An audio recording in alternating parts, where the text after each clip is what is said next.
اور تم اللہ سبحانہ تعالیٰ کے کلمات، اللہ کی صفات، اللہ کی حمد، اللہ کی تعریف لکھنا شروع کرو تو، اور پھر اللہ سبحانہ تعالیٰ نے فرمایا کہ وہ ختم ہو جائے نا، اس کے بعد 7 گنا اس سے زیادہ قلم بن جائے اور سیاہی بن جائے، تب بھی تم اللہ کے کلمات نہیں لکھ سکتے ہو۔ میرا رب وہ ہے اللہ سبحانہ تعالیٰ، انہی کلمات، دیکھیں کتنی بڑی دعا ہے نا، کہ اس کے وسیلے سے اللہ سبحانہ تعالیٰ کی پناہ میں آتی ہوں۔ اعوذ بکلمات اللہ التامہ من کل شیطان وہامہ، من کل شیطان کے ہر شیطان سے، وہامہ، اور جسے کہتے ہیں نا کیڑے مکوڑے، زہریلے کیڑے مکوڑے، آج کل اگر اپنی زبان میں ہم بات کریں، وائرس ہوتا ہے، جیسے کرونا وائرس تھا، یا اس طرح سے کوئی بھی بیماری ہوتی ہے تو وائرس ہی تو ہوتا ہے نا، فلو بھی وائرس ہے، تو ہر طرح کے وائرس ہو جاتے ہیں، تو اس سے اللہ سبحانہ تعالیٰ کی پناہ مانگتی ہوں۔ اور پھر وَمِن کُلِّ عَيْنٍ لَامَّةٍ، اور ہر وہ دیوانہ کر دینے والی، ہر وہ آنکھ جو حسد کرنے والی ہے، ہر وہ آنکھ جو تکلیف دینے والی ہے، اس سے اللہ کی پناہ میں آتی ہوں۔ بہت پیاری دعا ہے کہ اعوذ بکلمات اللہ التامہ من کل شیطان وہامہ ومن کل عین لامہ، عین لامہ کہ ہر وہ آنکھ جو تکلیف دینے والی ہوتی ہے، جس سے جو نظر کھا جانے والی آنکھ ہوتی ہے نا، ہر اس نگاہ سے اللہ سبحانہ تعالیٰ کی پناہ میں آتی ہوں۔ تو اس لیے آپ یاد کر لیں، اور یہی دعا کر کے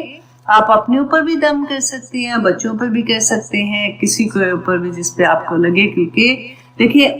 پہلے زمانے میں تو اتنا یہ نہیں ہوتا تھا، اب تو میڈیا کی وجہ سے نا، کیونکہ ہم پوسٹ کر دیتے ہیں ایسی چیزیں جس سے نظر لگ جاتی ہے۔ کبھی ہوتا ہے کہ بچوں کی پیاری پیاری چیزیں ہوتی ہیں، یا پھر ہم اپنی ہسبینڈ اینڈ وائف کی چیزیں ہوتی ہیں،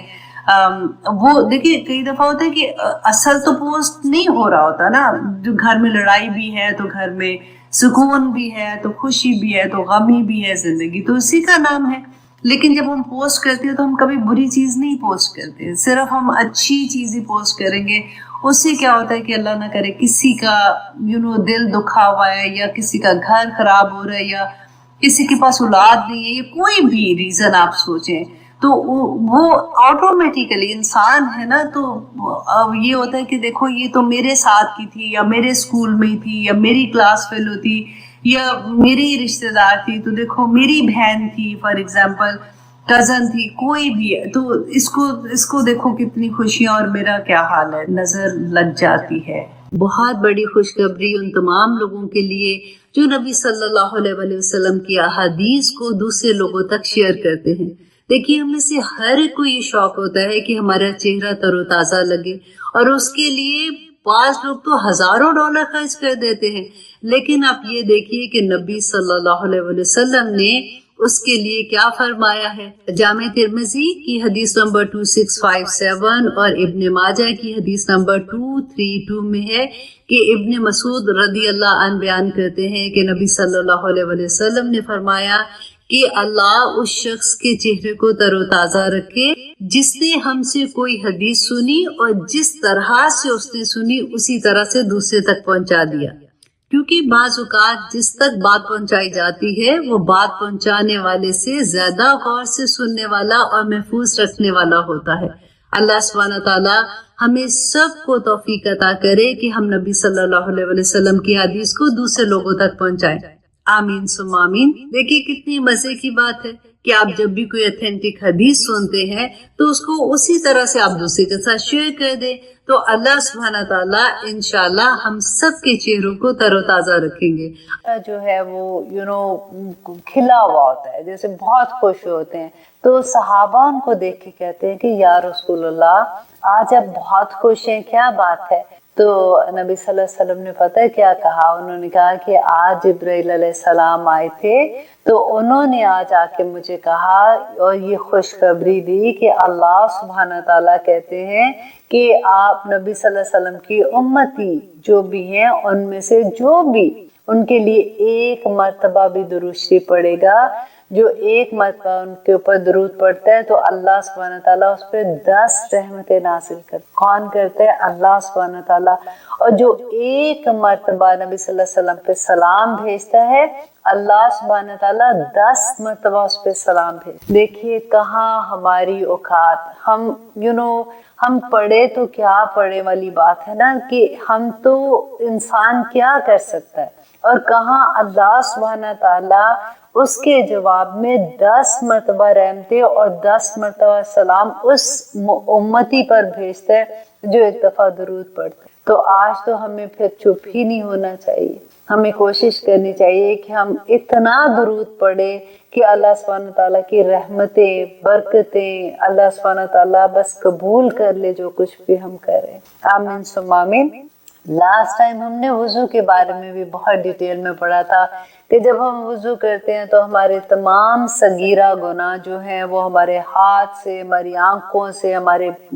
پاؤں سے، کہ ہم چل کے اگر کسی ایسی جگہوں پہ جاتے ہیں، ہماری زبان سے جو ہم کرتے ہیں گناہ، اور جب ہمارے کان سنتے ہیں، وہ سارے کے سارے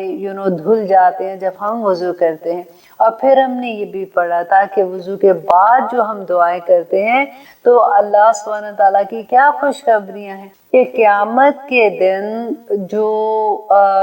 وضو کے بعد جو دعائیں جو لاسٹ ٹائم ہم نے کہی تھی وہ پڑھتے ہیں تو اللہ سبحانہ تعالیٰ کہتے ہیں کہ جو جنت کے 8 کے 8 دروازے اس کے لیے کھل جائیں گے، اور ہر دروازے اس کو پکارے گا کہ میری طرف سے اندر، میری سائڈ سے اندر آ جائے۔ تو اللہ سبحانہ تعالیٰ کہ اتنے کرم دیکھیں کہ پھر آج کی حدیث میں آپ کے ساتھ شیئر کروں گی۔ اب وضو کے بارے میں ابو ہریرہ روایت کرتے ہیں کہ نبی صلی اللہ علیہ وسلم ایک دن ایک قبرستان میں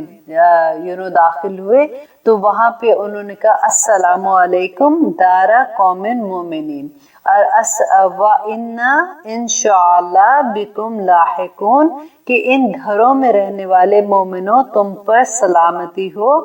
اگر اللہ نے چاہا تو ہم بھی یقیناً تمہارے پاس پہنچنے والے ہیں۔ اب دیکھیے کہ قبرستان جب ہم جاتے ہیں تو سب سے پہلے سلام کرنا، سلام کس کو کی جاتی ہے؟ جو آگے سے جواب دیتا ہے۔ اب دیکھیے جیسے کہتے ہیں نا کہ اگر کوئی باتھ روم میں ہوتا ہے تو ہم اس کو سلام نہیں کر سکتے کیونکہ وہ جواب نہیں دیتا، یا کوئی کھانا کھا رہا ہے تو اس وقت اس کو سلام نہیں کرتے تاکہ اس کو کہیں چوک نہیں ہو جائے یا اس طرح سے، تو ہم سلام نہیں کرتے۔ سلام کس کو کیا جاتا ہے؟ جو جواب دیتا ہے۔ اور جب ہم قبرستان جاتے ہیں تو ہمارے جتنے بھی لو ونس ہیں، تمام مومن مسلمان جو وہاں پہ ہیں وہ سلام کا جواب دیتے ہیں، اس سے یہ ظاہر ہوتا ہے نا۔ تو پھر دیکھیے کہ اس کے بعد نبی صلی اللہ علیہ وسلم نے کہا کہ میری خواہش تھی کہ میں اپنے بھائیوں کو دیکھتا، تو صحابہ نے کہا کہ یا رسول اللہ ہم آپ کے بھائی نہیں ہیں، تو نبی صلی اللہ علیہ وسلم نے کہا کہ تم تو میرے صحاب ہو، مطلب میرے ساتھی ہو، اور میرے بھائی وہ ہیں جو میرے بعد آئیں گے،